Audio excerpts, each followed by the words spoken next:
Russell Westbrook is about to enter his 14th season in the NBA. He's 32, going to be 33, and has had the opportunity to have 6 All-Stars alongside him throughout his career, at least so far. And while this is speculation, I will be counting LeBron James and Anthony Davis onto this list. So let's rank all of Westbrook's All-Stars from worst to best, but before we do that, I do have to set a few quick rules. Rule 1, I'm only choosing designated All-Stars. Westbrook has played with a lot of near All-Star players or previous year All-Stars. Now the only time I will be kinda breaking this rule is for Anthony Davis and LeBron James, because bearing some physical catastrophe, the Lakers are very likely going to have their entire Big Three sent down to All-Star Weekend. The second rule is that I'm not ranking these players based on how well they meshed with Westbrook. It wouldn't even be possible to add LBJ or AD yet if we were going to do some sort of chemistry ranking. This list will be an individual talent ranking based on what age they were while playing alongside Westbrook. So here are the All-Stars getting ranked in chronological order. That's Kevin Durant, who became an All-Star alongside Westbrook in 2009,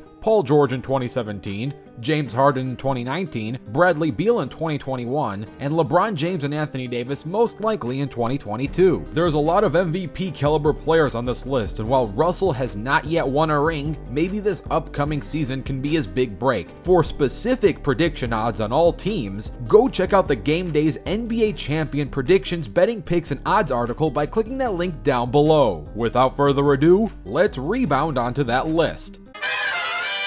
In 6th place, we have Bradley Beal. While Bradley is an extremely underrated player, and this is a close call between him and Paul George for 5th place, and you can argue Beal just came off his single best season and is likely to have a strong push into his late 20s and early 30s. With all that in mind, I would still rather have a 27-year-old Paul George over a 27-year-old Bradley Beal as your team's best player and first option. I'll talk about George in a little bit, but for now it is fair to note that Beal was a lights-out scorer last season, putting up over 31 points per game on 48% shooting, which is really good for a slightly undersized shooting guard. In 5th place, we have Paul George. Here are a few key reasons as to why I have Paul ranked ahead of Beal. Firstly, while Beal is the better volume scorer, George is easily the better two-way player. Paul has also proven that if he was your team's best player, said team can make a much deeper run into the playoffs. Now, of course, Paul George and Westbrook didn't mesh too well on the court, but this isn't a chemistry ranking. It's more so an individual talent ranking. In a vacuum, I would take Paul's overall skill set on both ends of the court over Beal's superior shooting. In 4th place, we have Anthony Davis. Now, Anthony's health is going to be somewhat of a question, though he is likely to return, and if he returns in full health, he easily ranks above Paul George and Bradley Beal, thanks to Davis's two-way abilities. He is a great post defender, rim protector, and scorer if he needs to be. He will be entering next season at age 28, which is easily in the middle of his prime. In 3rd place, we have James Harden. This is a super close call between a 36-year-old LeBron James and a 30-year-old James Harden. James Harden is a lights-out scorer, one of the greatest scorers the game has ever seen. But LeBron, even at his age, is no scoring slump, and scoring is the only edge Harden has over James even at 36. LeBron is still the better rebounder, better at passing the ball, has the better court vision, and a higher basketball IQ. That doesn't take away the fact that Harden is an MVP caliber player and easily a future Hall of Famer. In 2nd place, we have LeBron James. Now, I don't think prime LeBron is worse than prime Kevin Durant. LeBron becoming 2nd place has resulted in the fact that I believe a 25-year-old MVP Kevin Durant is better than a 36-year-old LeBron who is going on 37. That being said, LeBron is still one of the all-time greats. In 1st place, we have the Slim Reaper Kevin Durant, who won his MVP back in 2014 playing alongside Westbrook and made it to the finals playing alongside Westbrook. While this isn't a chemistry ranking, unless Westbrook and LeBron are a match made in heaven, KD would likely still be on the top of that list as well. Regardless, the main reason why he's on the top of this list is not only that LeBron is much older, but Kevin Durant himself is a legendary player who is near unguardable thanks to both his range, height, and wingspan. So to recap, that's 6th place Bradley Beal, 5th place Paul George, 4th place Anthony Davis, 3rd place James Harden, 2nd place LeBron James, and 1st place Kevin Durant. Let me know what you think of this list, and don't forget to check out the Game Day's NBA Champion Predictions, Betting Picks, and Odds article by clicking that link down below. I'm Rebound Rewind, and I'll fast forward to you later.